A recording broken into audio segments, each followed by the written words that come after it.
Welcome to Jazz in the Land, the Cleveland Jazz Orchestra podcast, featuring your host, Darrell Scott. Welcome to Jazz in the Land, the CJO podcast. I'm Darrell Scott. My guest today is Ed Stevens. Ed, first of all, tell us about yourself and what do you do and how you fit in, let's say, with the Cleveland Jazz Orchestra. I'm a bass player and been playing for about 40 years. I guess it's just by proxy. I've played in several music situations with members of the CJO. Never played in the CJO, but pretty much know everybody in that band. Mm-hmm. And I used to study with a former bass player, Gary April. Mm-hmm. Yeah. This was like maybe 25 years ago. Okay. But he was playing bass then, and yeah. So I mean, right now I play with the Skatch Anderssen Orchestra. Mm-hmm. Eric Dragny and Scott McKee, who's in the CJO. Okay. They run the band. Now, at what age did you begin to pick up the bass and decide this is the instrument for me? I was 15. 15, yeah. I was kind of like a quiet person, pretty shy. I didn't really fit in with anything at school and stuff like that. I wasn't very athletic. And so I just, but I got really turned on to music from a buddy of mine who had, I think back in those days, there was, remember the Columbia House trading or tape thing? Oh, yes. Yes, I do. Yes, I do. You get a tape and then for like a penny, and you listen to it, decide if you keep it. And anyways, he would give it to me and I would listen to it. I mean, at the time it was like, I think it was Black Sabbath or Ozzy Osbourne. So it was heavy metal and hard rock got me started, and my interest in that. And then, but I actually wanted to play guitar, and because I also, being as young as I was, I liked Kiss, and I liked Kiss when I was like younger than that because of how they looked, mm-hmm. stuff like that. So I thought, oh, guitar would be really cool, But I just ended up with a bass in my hands. And a buddy of mine told me, it's just like, you'll always play as a bass player because everybody needs a bass player. Right. Yes. And so I'm just like, okay. And I wasn't really that interested in the bass. Like there's no bass players that really caught my ear. But then it wasn't until I heard like Iron Maiden. Mm-hmm. And then I was just off after that. I was just like, oh, that's it. That's what I want to play. Because it was very upfront. I really gravitate to players like that. Mm-hmm. They're really upfront. Well, let me ask you this. How do you go from a rock bass player to now all of a sudden playing jazz? Is there a difference? Is there a technique difference? Is there a sound difference? Is the way you play different? Yes and no. I mean, what got me into jazz, it just kind of just progressed into that because I was, like I said, always into upfront bass players, and then I started getting more into like funk and funk rock, and then that led me to fusion, which to me at the time, people told me that was jazz, and mm-hmm. It is, and it's but it's like I didn't discover the upright until I got to college. So, once I got into fusion, I was like, oh, I want to know what these guys are doing and stuff like that. And then that was like after I've already been playing for about 5 years. I was self-taught. And then I just heard jazz, and then I just picked up the upright, started taking, the legit lessons and stuff like that. And then just kind of applied what I already knew from the electric. Totally different instruments, but the same notes. Mm-hmm. So, but as far as technique, I was once told that I didn't, it's to play jazz. I had all the technique that I was going to need on the electric. Mm-hmm. It was classical music that gave me the upright double bass technique to play jazz. So I wouldn't say that rock helped me with that. But I had a firm understanding of how to play once I got to jazz. Describe the difference between the upright and the electric bass. Is there obviously the difference for me is it just the visual thing. One you're standing there and you're kind of balancing it on the floor, the other one you're balancing it on yourself. But is there a difference in the playing of either instrument? Oh yeah. I mean, one's horizontal, one's vertical. Right? Yeah. And one needs electricity, one doesn't. Hmm. But Okay. it's like, and then the electric bass has the frets, where the double bass is fretless. And one thing I've noticed more with the upright bass is it taught me to listen more, because you couldn't really visually look at where you were going. Where in the electric, most players when they start, they're just watching their fingers where they're going to go and stuff like that. Where in the upright, you can do that to an extent, but that doesn't necessarily mean you're going to hit the right note. So you have to really keep your ears open. But the sound is totally different. Like when I was into the metal, I still am. But when I got into that, I really liked that the high end of the electric bass, Mm-hmm. the treble part. But then when you get to the upright, it's more of a darker sound. So that's the very big difference there. The playing wise, I mean, when you're playing, horizontal as opposed to vertical, I mean, just where your right hand, I'm a right-handed player. Mm-hmm. So where your right hand is straight going towards the floor, on the electric, I guess it depends where you want to put it. Some players like to play their electric bass really low. Mm-hmm. So but the positioning of your hand is a lot different. It's just like, I mean, you can't see me, so I can't really Right. tell you. But like, with the electric, the right hand, the fingers are pointing towards the floor, but the whole hand is. Whereas with the electric, I mean, the upright, it's like you're using more of your side of your fingers. You're Mm-hmm. still using your fingertips, but it's like it's more going towards the fingerboard. Where in the electric, it's not really going towards the fingerboard. It's going like more above the middle of the bass. And so what happens to your I've always wondered. I always feel embarrassed, but I can ask you now because we can't see each other. Um, what happens to your fingerprints when you're playing the bass? Do they eventually go? Do you have fingerprints right now? You've been playing for 40 years. You mean calluses? Yeah, you have the calluses never go away. No, no, not with the electric. I mean, you don't really you develop calluses with the upright bass. First you get the blisters, and Right. they just harden, and then they just stay with you. I never really thought too much about it, but yeah, they're with you. So who's your favorite jazz bass player? Oh boy, I try to ask tough questions. we were talking I mean, about it earlier. I mean, it's like Stanley Clark and Jocko is what really got my interest in there. I really love, like you were talking about Marcus Miller. I really love his playing. Um, yeah, for electric, it would definitely be more on the funkier side. hmm So I like Marcus Miller and Stanley Clark. Upright, I mean, it's definitely like Ray Brown, Charlie Hayden. I mean, those guys are two totally different players, but it's just like Charlie Hayden. I love the tone and his simplicity. I mean, I shouldn't say simplicity, but like he knows when to hold it. Ray Brown is just, he's funky, but he's playing. I'm sure you're familiar with Ray Brown. hmm It's just like he's just probably one of the tastiest players I've ever heard. There's an aspiring student listening to this show.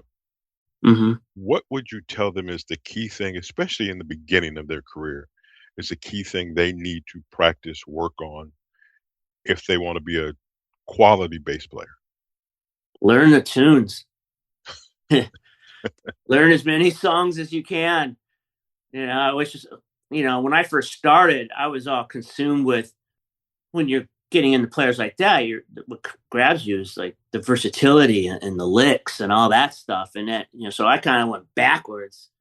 I wish I had somebody back then to say, and I did a couple times, but like, tunes, and learn the tunes and learn how, because you can't really do anything without that. You can have all the licks and stuff like that. I mean, first learn how to play the bass, but at the same time, you have to, learn the songs. Because it's being a bass player. I mean, it's not even just jazz, but rock, or you just gotta just know as many songs as you possibly can, even songs you don't like, because that's how you're gonna work. Yeah. You are always playing whatever the song is. It's not like a piano player who can take a break or does a solo and then take a break. You are consistent throughout the tune. So if the tune is 8 minutes long, you're playing for 8 minutes. If the tune is 3 minutes long, you're playing for 3 minutes. What is the stamina like for a bass player? Are they the better physical specimens? I wouldn't say that. I mean, you got the drummer who's right there behind you, but I mean, even when you go take a solo, sometimes the drummer will just drop out. I wouldn't say it's better. I mean, you definitely have to have the stamina to do it. I never really thought about it. I just did it. I mean, it can get tiring when you're playing behind like 10 soloists in a song. I mean, right. Yeah.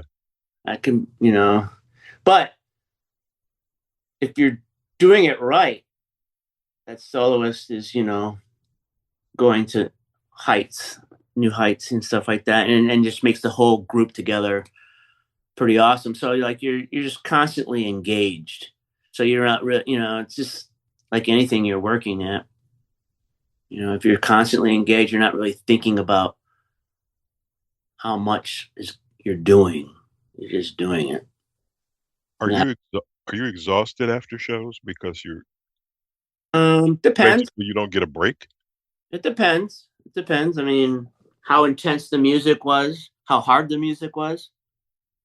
I mean, sometimes playing in big band, or even like I've played in orchestra settings, that can be pretty tiring, because I would probably say more mentally tiring.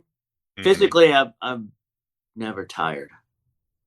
I mean, maybe I still tour with a heavy metal band, and I'll get pretty tired after the tour's over. Right. But in the thick of things, I'm never really tired. I mean, I might get bored, but I'm just but I just between and as we talked, I've interviewed a few bass players, a few piano players, or keyboard players. I never know what to call it. But those are the two consistent pieces throughout every song. You just don't get a break. How do you work up to that? That's the other thing. It seems difficult to me. If you're starting out and you're just learning one or two songs and you play that song over and over again, that's fine. But we're out on stage in the middle of a concert playing with an orchestra. You're playing for an hour. You're playing for 90 minutes. How do you work up to that? How do you build up the stamina to play that 90 minutes? Wow. I mean, I never even thought about it that way, because I just did it. I mean, obviously you don't start everything at once. Right. So it's just like, it just starts by sitting in your room and just learning these songs and practicing, and the consistency you're just doing, because I was always playing. So it's just like, you practice, back in the beginning, I'm practicing with a band, and, you're practicing like 3 times a week, just getting together with your friends and playing, and you're just forming, I guess you would say, the stamina that way. And then when you get to college, that's when I started formally studying music.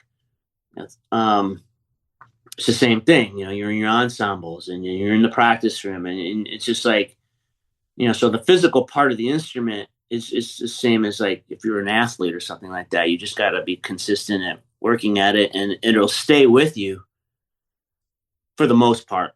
Mm-hmm. You know, for me, there isn't really a lot of maintenance, I guess you would call it, like to keep it going. I mean, for certain things, of course, you know, when you have to go, you know, beyond your ability, you know, that takes some stuff. But other than that, it's just consistency.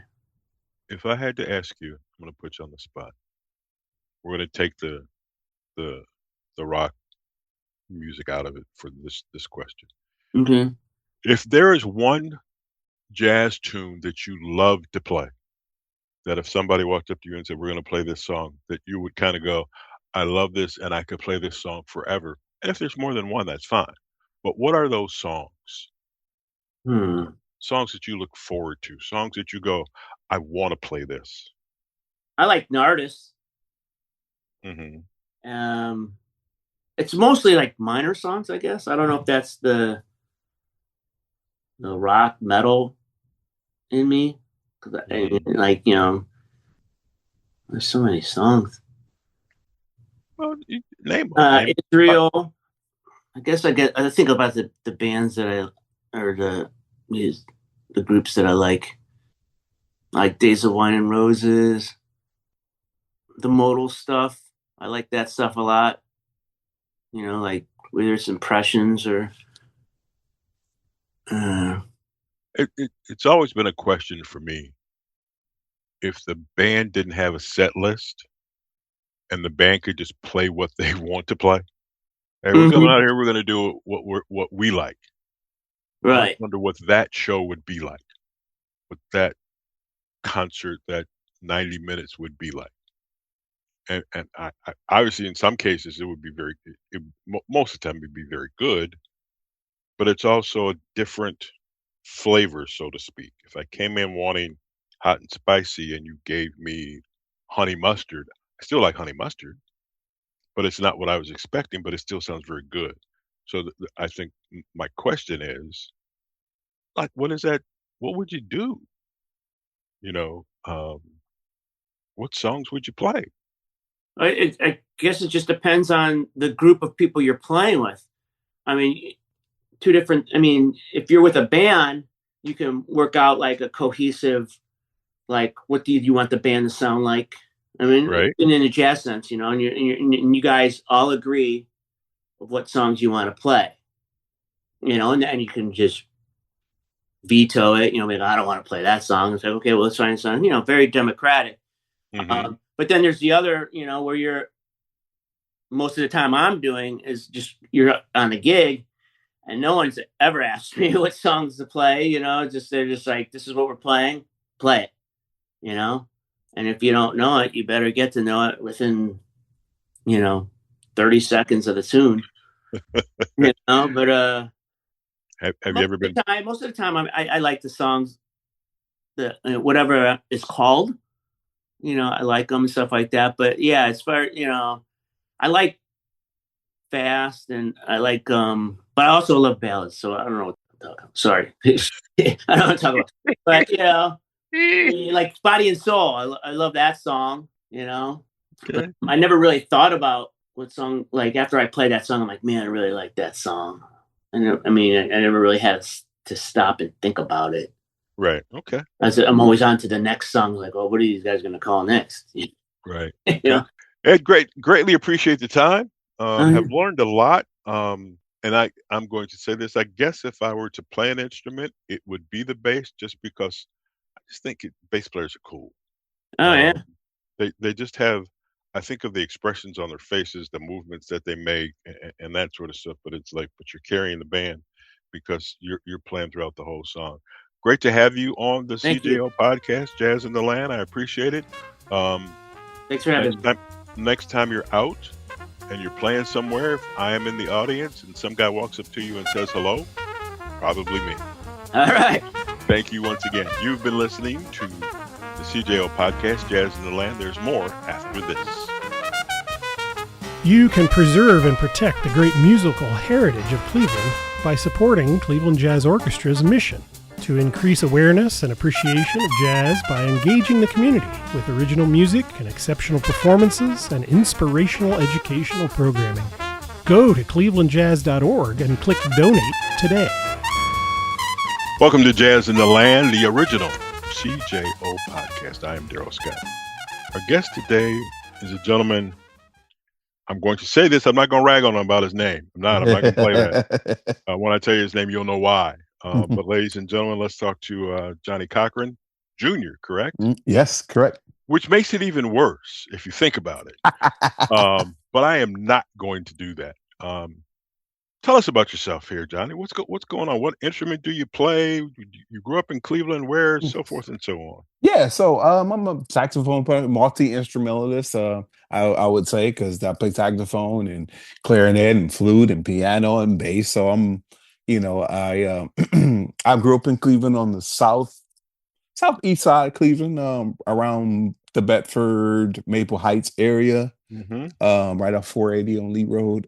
So I was born and raised there in Cleveland. I am a product of Cleveland School of the Arts. Graduated in 2008, and I actually grew up in church. That was my first experience with music.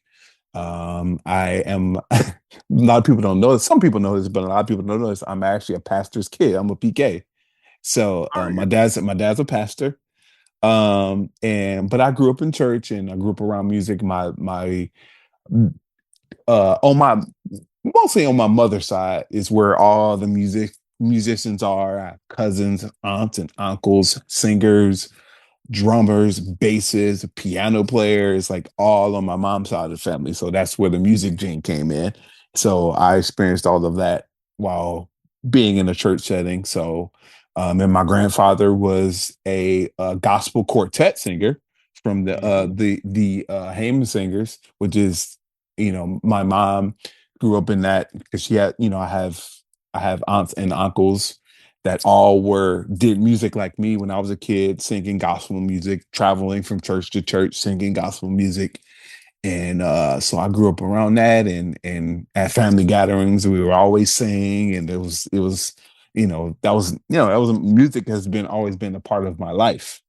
So after going to an art school at CSA and then graduate from there, I went on to Oberlin to graduate from there for the jazz performance degree, and got a lot of experience being able to perform with different artists and, just being surrounded by a lot of colleagues from different parts of the world, different parts of the country. And it was kind of like a training ground almost. And it was, I have to say, I always tell people when I went to college at Oberlin, that was one of probably the best 4 years of my life because I grew so much as a musician there. So. And you say you're a saxophone player. Don't get me wrong. I've been around jazz music probably as long as you've been alive. I feel old right now. And the saxophone is probably the most popular instrument there is. Yeah. What made you decide to play the saxophone? Actually, I started saxophone in 4th grade at my school. And back in those days, like when I started saxophone, the only reason I picked the saxophone, and I kid you not, the only reason I picked it is because it was shiny. I was like, ooh, I was like, I want to play that. Okay. So I was like, it had shiny and had a bunch of keys on it. I'm like, maybe let's go with this. Let's see how this works. How did you manipulate all those keys? Because I talked to somebody a couple of weeks ago who said they played the trumpet because it only had the 3 valves, and they didn't want to play the saxophone because it had all those things on it. So who was your saxophone influence? Who were you paying attention to? Even at 4? Man. So actually after a while, my influences came a little bit later, but like my mom, since we were very versed in music, and my mom exposed me to a lot of music. I was exposed to a whole bunch of music, things Earth, Wind and Fire, like, and that link so many different genres of music, from gospel on Sundays, people like Fred Hammond and Mm-hmm. Donnie McClurkin, and, smooth jazz, Grover Washington, Gerald Albright, people like that. Like, that's a lot of the jazz that my dad listened to. So Mm-hmm. I listened to that from him. And then I listened to a lot more traditional jazz that I got from my mom. So people like Sonny Rollins. Man, Sonny Rollins was probably my all-time for me. My most influential outside of like John Coltrane was B. Sonny Rollins, because that's what my mom exposed me to. Like the first album, the first jazz album outside of John Coltrane that I listened to was Saxophone Colossus by Sonny Rollins. Wow. And I lived with that record. Like I almost slept with that record. Like, like I lived with it for so long, and I just loved it. And at that young age, I couldn't really tell you why, because I wasn't really exposed to jazz in the way that it was like analytical yet. Mm-hmm. Because I was too young. I was too young at that point to like analytically be able to analyze jazz in that context. But I know I listened to it and I know I liked it. And even, listening to people like John Coltrane, like, and I was joking when I tell this is because when I started listening to John Coltrane, I started at a very interesting point of John Coltrane's career that people don't normally start at. Right. I started at the Love Supreme era of John Right. Coltrane. So you missed my favorite things. Yeah, I started at the Love Supreme, and I would listen, like, and I kid you not, I actually would sit and lay down, and I would take naps and listen with headphones in and Right. listen to the Love Supreme album. Just listen to it like for hours because I loved it so much. And then you go to you get to Oberlin, and Gary Burt's is there. Mm-hmm. What was that experience like? Because Bart's is up there. Yeah, but man, the stories he would tell me all the time about being on the road with Miles. Right. Yeah. Like in the 70s, like, it was my experience with Gary was so just monumental for my growth, and he would just show me all these things and exercises, and we will we will work on improvise, obviously work on improvisation and technical stuff. And it was like I said, it was such a monumental experience for me, being there studying with him. Then how did you get to the Cleveland Jazz Orchestra? How did you get to the CJO? So with this is 2009, circa 2009. So I want to say it was the summertime. It was around when right back, maybe around August or something like that. I think, yeah, it was around August. I got a call from Sean Jones. Mm-hmm. And if you know anything about Sean's, Ohio native. Yes. And when he said, "This is Sean Jones," my jaw dropped to the floor. I said, "I'm getting a call from Sean Jones, the Sean Jones," because at that time, Sean was in Jazz at Lincoln Center. Right. And I'm like, how am I getting a call from Sean Jones? And it turns out one of my mentors, which I had a lot of them, but one of my mentors, Dennis Reynolds, Mm-hmm. had given my name, had put my name in Sean's ear, because at that time I had Dennis was actually the band director at my school at CSA. Okay. It's around the tail end, because we went from Chris Anderson to Dennis Reynolds, and who are both Chris and Dennis were both my mentors. So even then I had a really good mentorship in that, being in that school. Yes. And so I get a call from Sean because of Dennis, because Dennis put my name in his ear. So he called me personally and he asked me to be in CJO. And I said, absolutely. And, years and years go by, and obviously I'm still in CJO, and that was 2009. It's been quite a while. How old were you when you got this phone call? 19. Yeah, I want to say I was 19 ish. Yeah, it was about 2009. So that was my second year, and I was a sophomore at Oberlin. It was my second year, so I was 19. 19. Well, about to turn 19. I was 18, turning 19.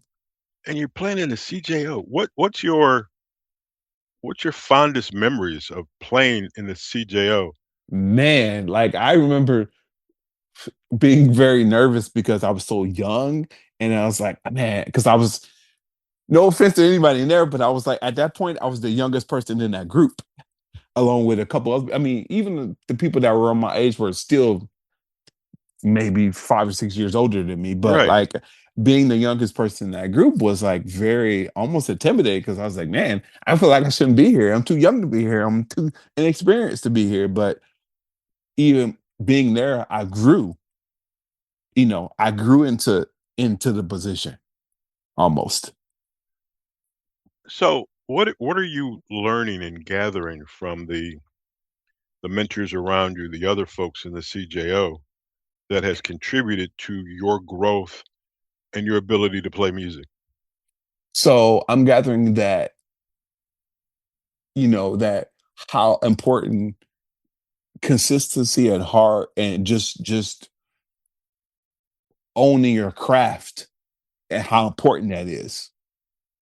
At being really really consistent because you know uh I feel like with my background I almost felt like I was built for this because just to go off on a small tangent, my dad is, I'm one of five kids actually. Mhm. I'm sorry, one of six kids, so I'm the Mhm. youngest.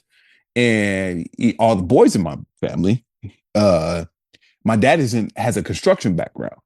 Mhm. So my dad was all about hard work. My dad's from the South. He was all about hard work and just he worked just really hard. And the Right. one of the things he told me when I started playing an instrument, and I'll never forget it, he said, if you're gonna do this, you're gonna do this. Yes. Yep. If you're gonna Understand do that. it, you're gonna do it. Mhm. Like it's not gonna be halfway in, halfway. If you do it, you're not about to quit. And I didn't quit. Even in school, in high school and stuff, like I said, this is how it ties into the Tri-C program. I was a student at the Tri-C program Mhm. during my high school years for 4 years, 4 years from ninth to 12th grade. Every single week, I was at I almost basically lived at Tri-C for Mhm. four out of the 7 days a week. I was there Wow. Mondays, Tuesdays, Wednesdays, Thursdays. The only days I wouldn't run there were Fridays.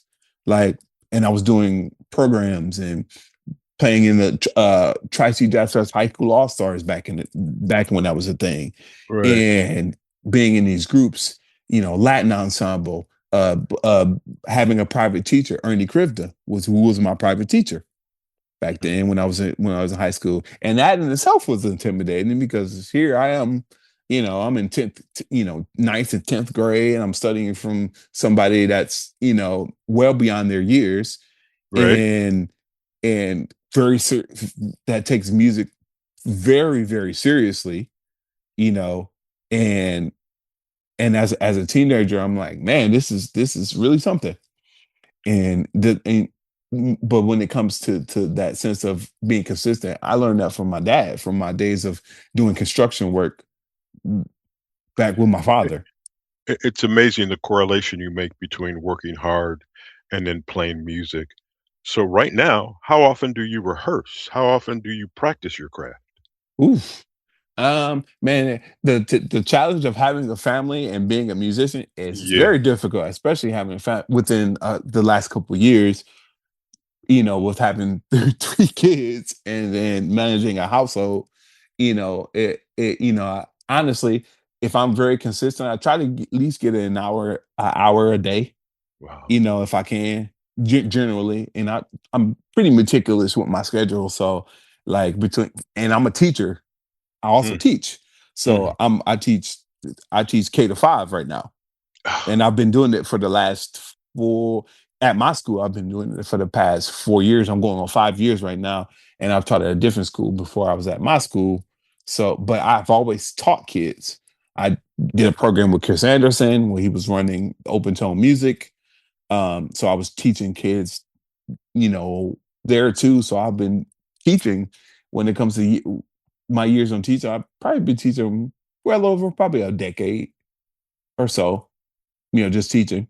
My question, because one of the things I always want to figure out, because there are people out there who are listening who want to grow up and be like you, is the ability to manage their time. Yes. Family, kids, rehearsal, certain nights you play. You've got to be very disciplined to do all of this. Absolutely. How do It, you where does that discipline still come from, mom and dad?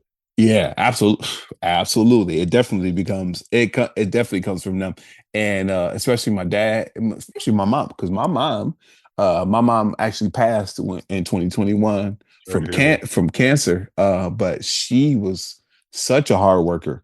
My mom had a PhD in occupational therapy. My mom was an occupational therapist, and she had before she made a plan for herself. I could never forget my mom's path to getting her degrees, multiple degrees.